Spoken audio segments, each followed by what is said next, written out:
নমস্কার, স্বামী সোমেশ্বরানন্দ বলছি।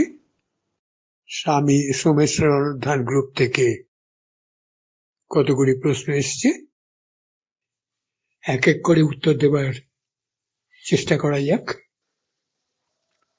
প্রথম প্রশ্ন কৌস্তুভ রায় প্রশ্ন করেছেন, দেহভাব থেকে মুক্ত হওয়ার উপায় কি? ব্রহ্মজ্ঞানী না হয়েও কি দেহভাব থেকে মুক্তি পাওয়া সম্ভব? বিপদে পড়ে দেখেছি জ্ঞান আদৌ কাজ করে না। আমি সম্পূর্ণভাবে নির্ভীক হতে চাই, দয়া করে সাধনার মার্গদর্শন করুন। সম্পূর্ণভাবে নির্ভীক সে তো একমাত্র ব্রহ্মজ্ঞানী হতে পারে। আর কিছুটা আপনি হতে পারেন এগিয়ে। আপনাদের এই যে গ্রুপ, আপনি তো ফেসবুকে রয়েছেন, গ্রুপে সকালে যে অনুশীলনটা দেয়া হয়, আজও দেয়া হয়েছে, ওগুলো করেন কি রেগুলার? আর যদি না হয় আমি আপনাকে আরেকটা নতুন বলি, আপনি যে সেটাও করবেন তার প্রমাণ কি? আমরা ওইটাকেই দিই যাতে মানুষের সাহস বাড়ে, মন শান্ত হয় ইত্যাদি। 2 মাস করে দেখুন। দেহভাব থেকে মুক্ত হবার উপায় কি? একজন সায়েন্টিস্ট যখন ল্যাবরেটরিতে এক মনে করেন গবেষণা, দেহভাব থেকে তিনি সাময়িকভাবে মুক্ত হয়ে যান। এরকম সাময়িকভাবে হওয়া যেতে পারে। গায়ক, ক্লাসিক্যাল গায়ক, চোখ বন্ধ করে মনটাকে নিয়ে যান, অন্নময় কোষ থেকে সরিয়ে নেন কিছুক্ষণের জন্য। এগুলো কিছুক্ষণের জন্য সাময়িক। বিপদে পড়লে দেখেছি জ্ঞান আদৌ কাজ করে না, না করে না। জ্ঞান কেন, ভক্তিও করে না। সেই জন্য বলা হয় আধ্যাত্মিক জীবনে কে কত এগিয়েছে সেটা বোঝা যায় অসুখের সময়, যখন অসুখ হয়। আপনার বয়স 26, এখন তো সাধনা করে যেতে হবে, এত তাড়াতাড়ি হয় না। মাধ্যমিক পাশ করতে 10 বছর লাগে, এটাও তেমনি সময় লাগবে। তাহলে আপনি অনুশীলনগুলো করুন, গ্রুপে সকালে দেওয়া হয়, অন্তত 2 মাস করুন, তারপর দেখুন।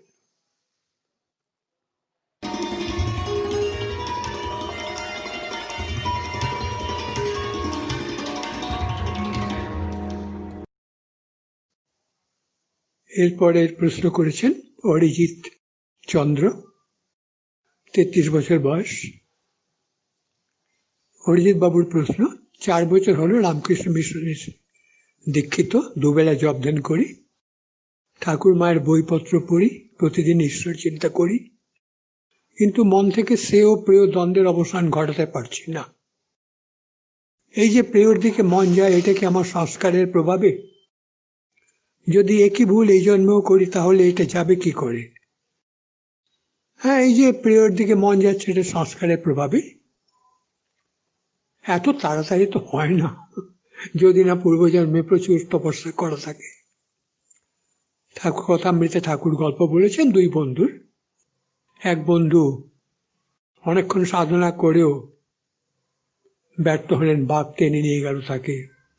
আরেক বন্ধু সাধনা শুরু করার সঙ্গে সঙ্গেই দর্শন। হ্যাঁ, একই ভুল এই জন্মে করলে সেটা আবার পরের জন্মে যাবে। তা আপনি কি চাইছেন? শ্রেয় ও প্রেয় মানে একেবারে শ্রেয়, তাহলে তো আপনাকে সন্ন্যাসী হয়ে যেতে হয়, তাই না? কারণ অফিসে গিয়ে চাকরি করে সেটা তো প্রিয়, 60 বছর বয়স অব্দি। আপনার প্রশ্নগুলো যদি একটু পরিষ্কারভাবে করেন বলতে ভালো। এরকম জেনারেল ভাবে বলেছেন। প্রিয় মদ খাওয়া থেকে অফিসে যাওয়া সব প্রিয়র মধ্যে পড়ে, তবে মদ খাওয়ার চেয়ে অফিসে যাওয়া ভালো, কারণ অফিসে গিয়ে যে ক্লান্তি হয় সেটা কিছু বাড়িতে এসে কিছুক্ষণ রেস্ট দিলে দূর হয়ে যায়। মদ খেলে আরো বেশি তার প্রভাব পড়ে, শরীরেও পড়ে। শ্রেয়প্রিয় দ্বন্দ্ব চলতেই থাকে, শুধু শ্রেয়প্রিয় না, ভালো মন্দ সবকিছু দ্বন্দ্ব চলতে থাকে যতক্ষণ না একেবারে চরম স্তরে একজন যাচ্ছে। আর এই নিয়ে অত চিন্তা করতে হবে না, আপনি পথের কথা চিন্তা করবেন। ক্রিকেট খেলায় বারবার স্কোরবোর্ডের দিকে তাকাবেন না, ভালো করে খেলুন, রান করুন, স্কোরবোর্ডে এমনিতেই স্কোর উঠবে। আর যদি তুলনা করতেই হয়, দেখুন 6 মাস আগে আপনি কেমন ছিলেন আর এখন কেমন। ভালো মানে 100% ভালো নয়, আগে আমি 5% ভালো ছিলাম, এখন 7% হয়েছি, তার মানে আমি এগুচ্ছি ভালোর দিকে। এইভাবেই ভালো আর মন্দকে বিচার করতে হয়।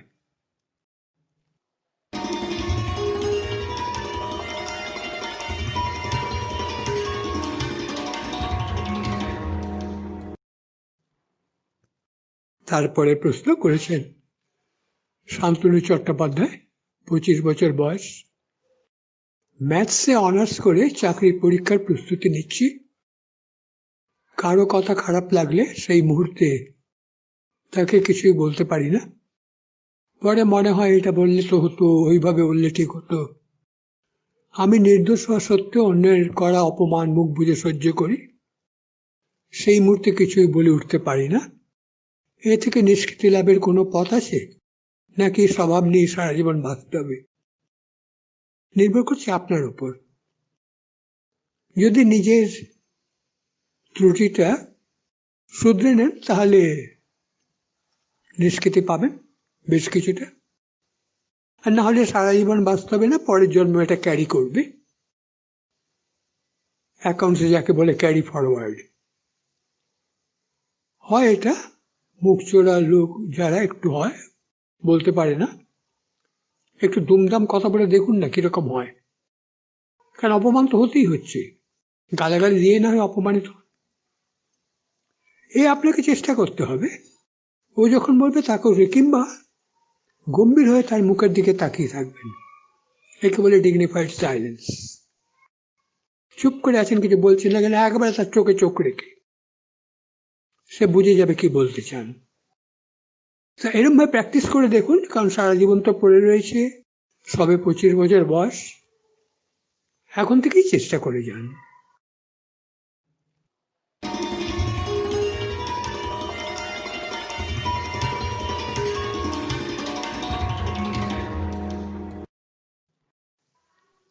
এবার ভাস্কর চক্রবর্তীর প্রশ্ন, আমার স্ত্রী মাত্র 50 বছর বয়সে গত 2 মাস আগে হৃদরোগে আক্রান্ত হয়ে পরলোক গমন করেন। আরো সচেতন না হওয়ার জন্য তীব্র মানসিক যন্ত্রণায় দগ্ধ হচ্ছি, দয়া করে এ থেকে উদ্ধার পাওয়ার পথ নির্দেশ করুন। আপনাদের সবাইকে আমি একটি কথা বলবো, যে ওই অনুশীলনগুলো আপনারা কেন করেন না। আমি আপনাকে আরেকটা নতুন বলতে পারি, আপনি করবেন ওটা। যেগুলো হাতের কাছে আছে, রোজ দেওয়া হচ্ছে, টাইম বেলে দেওয়া হচ্ছে, এবং আমরা একটা পরিকল্পনা অনুসারে দিই এটাকে, সেটা অন্তত 2 মাস করুন আপনারা। নাহলে যেগুলো বলা হচ্ছে সেগুলো করবেন না, আরো কি আছে আপনি জিজ্ঞেস করবেন আমাকে। আমি তো অনেক বলতে পারি, আপনি করবেন কি, পারবেন? মানসিক যন্ত্রণায় দগ্ধ হচ্ছে, তো হতেই পারে, একে বলে গিল্ট কনসিয়াসনেস, অনেক সময় বিভিন্ন কারণে হয়, এবং এটা যতক্ষণ আপনি না শুধরোচ্ছেন এটা আরো চেপে বসবে, তত আরো কষ্ট হবে ভবিষ্যতে। তো উদ্ধার পাওয়ার পথ হচ্ছে, এক হচ্ছে অনুশীলনগুলো করুন সকালের, দরকার হলে নয় গয়া গিয়ে একবার শ্রাদ্ধ করে আসুন যদি ইচ্ছে হয়।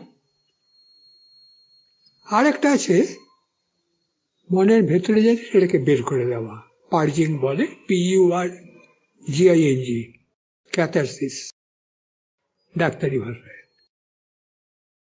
ছাদে উঠে গিয়ে সকালে একা ছাদে ওই কথা মনে করে, স্ত্রীর শেষ সময়ের কথা মনে করে, খুব জোরে চেঁচান ও করে, এতে বেরিয়ে আসবে। এটা করে দেখুন কি হয়। আমি একটা নতুন পথ দিলাম, দেখুন কি হয়, এটাতে কিছু কাজ হয় কিনা। সবচেয়ে ভালো হচ্ছে অনুশীলনগুলো করা। দেখুন আপনি কি করবেন।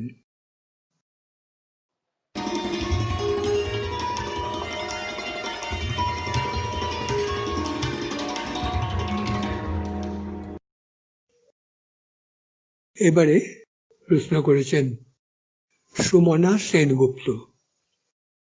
সুমনা সেনগুপ্ত প্রশ্ন, বয়স 35। তার প্রশ্ন, স্বামী পুত্র সংসার সবই আছে, সারাদিনে বহুবার ঈশ্বর চিন্তা মনে আসে, দীক্ষা নেওয়ার ব্যাকুলতা বাড়ছে, কিন্তু বিশ্বাসে এখনো বিচলন আসে মাঝে মাঝে। আত্মবিশ্লেষণ করে বুঝেছি অহং, ক্রোধ, হতাশা এগুলোর ঝাপটা প্রবল। ঠাকুরের নাম জপ পুজো করার পরেও আমার হীন বুদ্ধি হওয়ার কারণ কি? কিভাবে নিজেকে আরো সংশোধন করে এই বাধাকে অতিক্রম করে এগিয়ে যেতে পারি? এত তাড়াতাড়ি কি হবে? এই যে অহংভাব, রাগ, হতাশা। ঠাকুরের নাম জপ আপনি কতক্ষণ করছেন? দিনে 2 ঘন্টা, 3 ঘন্টা, 4 ঘন্টা, কিন্তু বাকি 20 ঘন্টায় তো আবার সেইটা চলে আসছে, তাই না? সুতরাং, আর আপনি বলছেন আপনার দীক্ষা এখনো হয়নি, নাম জপ করছেন, ভালো, নিজের যা করে যাচ্ছে এখনো করে যান, কিন্তু এত তাড়াতাড়ি হয় না। এটা অনেকের মধ্যেই দেখেছি যারা আধ্যাত্মিক ব্যাপারে খুব তাড়াতাড়ি রেজাল্ট চান। যেটা সবচেয়ে কঠিন সেই কাজটা থেকে তারা খুব তাড়াতাড়ি চান, হয় না। একটা কথা আছে, আপনি যত দাম দেবেন ততই দামি জিনিস পাবেন। আধ্যাত্মিক বিষয়গুলো যদি খুব কম দামি হতো তাহলে খুব কম চেষ্টায় পাওয়া যেত। এগুলো যদি খুব সহজে পাওয়া যেত তাহলে ঠাকুর নরেন, রাখাল, তারক, কালী এদের দিয়ে রাতের পর রাত তপস্যা করাতেন না। এরা খুব উচ্চদরের শিষ্য। ঠাকুরের মতন গুরু রাতের পর রাত করেছেন মানে কি? আগে স্বীকার মেনে নিন এটা, যে আধ্যাত্মিক উন্নতি অত তাড়াতাড়ি হয় না। তবে একটা কথা, আমি হয়তো 5% আধ্যাত্মিক উন্নত, সেটাকে আমি 8 কি 9% করছি তুলনা করে 1 মাসে। সেরকম দেখুন আগে যেরকম ছিল তার চেয়ে ভালো কিনা। তার চেয়ে যদি ভালো হয় তার মানে আপনি এগোচ্ছেন, তবে ধৈর্য রাখতে হয়। অনেকদিন সাধনা করার পর এগুলো আসে আস্তে আস্তে। প্রথম যে ব্রেক থ্রু এটা আসছে কিন্তু দেরি হয়, অনেকদিন দেরি হয়। কারুর 2 বছর, কারুর 4 বছর, কারুর 10 বছর। এই ব্রেক থ্রুটা আসার পর তখন পথটা একটু সোজা হয়ে যায়। সুতরাং আপনাকে করে যেতে হবে কিন্তু এটা। আর ওই অনুশীলনগুলো করুন, সেগুলো আপনাকে সাহায্য করবে।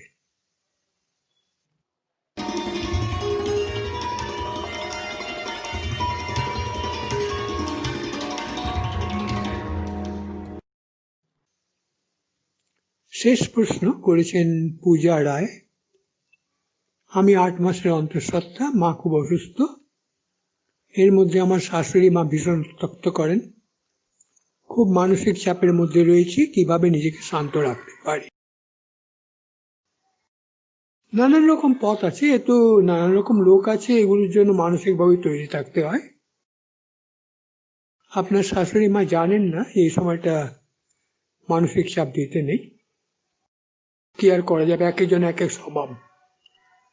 আপনি নিজেকে শান্ত, যখন উনি কিছু করবেন উত্ত্যক্ত, আপনি মনে মনে জপ করে যান। ঠাকুর বা মায়ের ফটোর দিকে যদি সুবিধা হয় তাকিয়ে জপ করুন, নাহলে এমনি জপ করুন মানসিকভাবে। আর অন্য কাউকে বলুন যে শাশুড়ি মার সঙ্গে এইভাবে কথা বলতে। আপনার স্বামীর সঙ্গে বলতে পারেন, স্বামীর কথা বলতে পারেন, বা আর কেউ যদি থাকেন বাড়িতে বা আত্মীয়দের মধ্যে তাদের বলতে পারেন যে এই সময়টা উত্ত্যক্ত করতে নেই মাকে। কারণ এটা গিয়ে সন্তানকেও এফেক্ট করে, তরঙ্গটা গিয়ে। এ তো খুব কমন কথা, প্রতি পরিবারের লোকেরা এটা জানেন। আর শাশুড়ি যখন এরকম করবেন উত্তক্ত,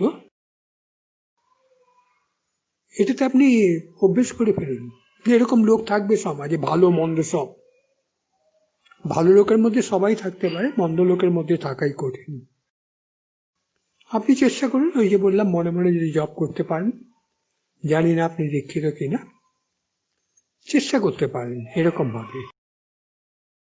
কিংবা মনে মনে গান গাইতে পারেন, শাশুড়ি মা যাতে শুনতে না পান।